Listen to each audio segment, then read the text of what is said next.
प्यारे मसीह विश्वासियों, जय यीशु की तथा प्रतिदिन के बाइबल पाठ एवं चिंतन में आपका स्वागत है। आज आगमन का चौथा रविवार है।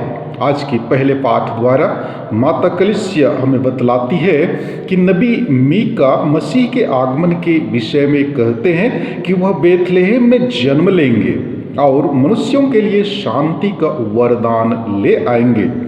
मनुष्य को तभी शांति मिलती है जब वह ईश्वर की इच्छा पूरी करता है। तो आइए आज के पहले पाठ को सुने। पहला पाठ नबी मीका का ग्रंथ से लिया गया है, अध्याय 5 पद संख्या 1 से 4 तक। वचन कहता है, प्रभु का कहना है, हे बेथलेहम एफ्राता, तू यूदा के वंशों में छोटा है। जो इस्राएल का शासन करेगा वह मेरे लिए तुझ में उत्पन्न होगा। उसकी उत्पत्ति सुदूर अतीत में अत्यंत प्राचीन काल में हुई है। इसलिए प्रभु उन्हें तब तक त्याग देगा जब तक उसकी माता प्रसव ना करे। तब उसके बचे हुए भाई इस्राएल के लोगों से मिल जाएंगे। वह उठ खड़ा हो जाएगा। वह प्रभु के सामर्थ्य से तथा अपने ईश्वर के नाम के प्रताप से अपना झुंड चराएगा। वे सुरक्षा में जीवन बिताएंगे क्योंकि वह देश के सीमांतों तक अपना शासन फैलाएगा और शांति बनाए रखेगा। प्रभु की वाणी। ईश्वर को धन्यवाद। और आज के दूसरे पाठ द्वारा माता कलीसिया हमें बतलाती है कि यीशु मसीह ने यहूदियों के बलिदानों का युग समाप्त कर दिया। उन्होंने सभी मनुष्यों के पापों के प्रायश्चित के लिए अपने को बलि चढ़ाया और इस प्रकार नवीन विधान का प्रवर्तन किया। इब्रानियों के नाम संत पौलुस का पत्र अध्याय 10 पद संख्या 5 से 10 तक से लिया गया है। वचन कहता है, मसीह ने संसार में आकर यह कहा, तूने ना तो यज्ञ चाहा और न चढ़ावा, किंतु तूने मेरे लिए एक शरीर तैयार किया है। तू ना तो होम से प्रसन्न हुआ और न प्रायश्चित के बलिदान से। इसलिए मैंने कहा, हे ईश्वर, मैं तेरी इच्छा पूरी करने आया हूँ, जैसा कि धर्म ग्रंथ में मेरे विषय में लिखा हुआ है।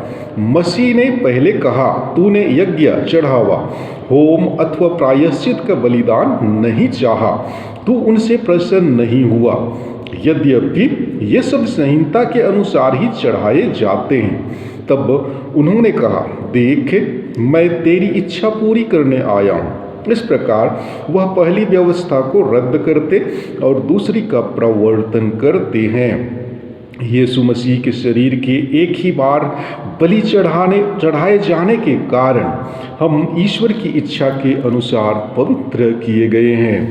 प्रभु की वाणी। ईश्वर को धन्यवाद। और आज के पवित्र सुसमाचार द्वारा माता कलीसिया हमें बतलाती है कि यूहन्ना बपतिस्ता प्रभु यीशु के आगमन पर अपनी माता के गर्भ में ही आनंद से उछल पड़ा।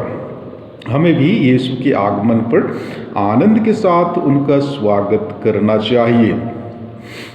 संत लूकस के अनुसार पवित्र सुसमाचार अध्याय 1 पद संख्या 39 से 45 तक। वचन कहता है, उन दिनों मरियम पहाड़ी प्रदेश में यूदा के एक नगर के लिए शीघ्रता से चल पड़ी। उसने जकरियस के घर में प्रवेश कर एलिजाबेत का अभिवादन किया। ज्यों ही एलिजाबेत ने मरियम का अभिवादन सुना, बच्चा उसके गर्भ में उछल पड़ा और एलिजाबेत पवित्र आत्मा से परिपूर्ण हो गई। वह ऊंचे स्वर से बोल उठी, आप नारियों में धन्य हैं और धन्य है आपके गर्भ का फल। मुझे यह सौभाग्य कैसे प्राप्त हुआ कि मेरे प्रभु की माता मेरे पास आई? क्योंकि देखिए, जो ही आपका प्रणाम मेरे कानों में पड़ा, बच्चा मेरे गर्भ में आनंद के मारे उछल पड़ा। और धन्य है आप जिन्होंने यह विश्वास किया कि प्रभु ने आपसे जो कहा वह पूरा हो जाए। प्रभु का सुसमाचार। हे क्रिस्ती, तेरी स्तुति हो। प्यारे मसीही विश्वासियों, क्रिसमस की तैयारियां सरगर्मी से चल रही हैं। अधिक तैयारियां चीज वस्तुओं की हो सकती है, लेकिन इन तमाम तैयारियों में यह भूल न जाए कि क्रिसमस का असल तात्पर्य क्या है। असल तात्पर्य है आत्मदान का। माँ मरियम और उसके गर्भ का फल यीशु जाते हैं योहन की माँ एलिजाबेत के घर में। आगे चलकर बाद में यीशु कहेंगे कि मानव पुत्र सेवा कराने नहीं, सेवा करने आया। यही आत्मदान अपने आप को समर्पित करने का सिलसिला चलता रहेगा जब तक वह क्रूस पर अंततः मर नहीं जाएगा।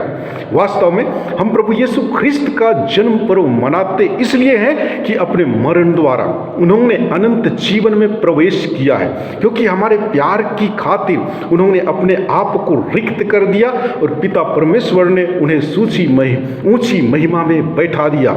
इस पर्व को मनाने का अभिप्राय यह भी होना चाहिए कि हम भी सेवा एवं आत्मदान करने की कोशिश करें।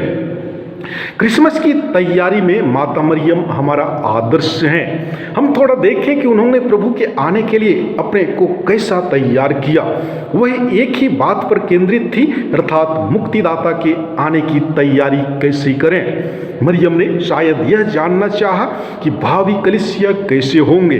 स्वाभाविक तौर से जैसे और धर्मी यहूदी करते, मरियम ने धर्मशास्त्र का सहारा लिया।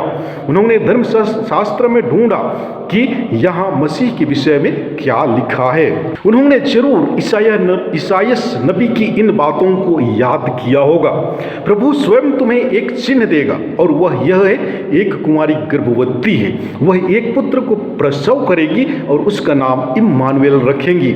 यह भविष्यवाणी स्वर्गदूत के कथन को कितना पुष्ट करती है। मसीह एक कुंवारी ही से जन्म लेंगे। ईश्वर की महिमा और पवित्रता को बनाए रखने के लिए उसकी माँ को ऐसा ही होना था। क्या कुंवारी बने रहने के व्रत को लेकर मरियम ने कभी सोचा था कि वह मसीह की माँ बन जाएगी? शायद नहीं। मरियम इतनी दीन थी कि उन्होंने अपने को इसके अयोग्य समझा होगा। अतः हम भी संत कुमारी मरियम के उदाहरण पर चलकर इन दिनों अधिक से अधिक अपने लिए दूसरों की सेवा के अवसर बनाएं। उदार दिल ईश्वर को ग्रहण करने के लिए अधिक उपयुक्त है, न कि स्वार्थी दिल। माता मरियम हमें अपने समान ही उदार बनाए।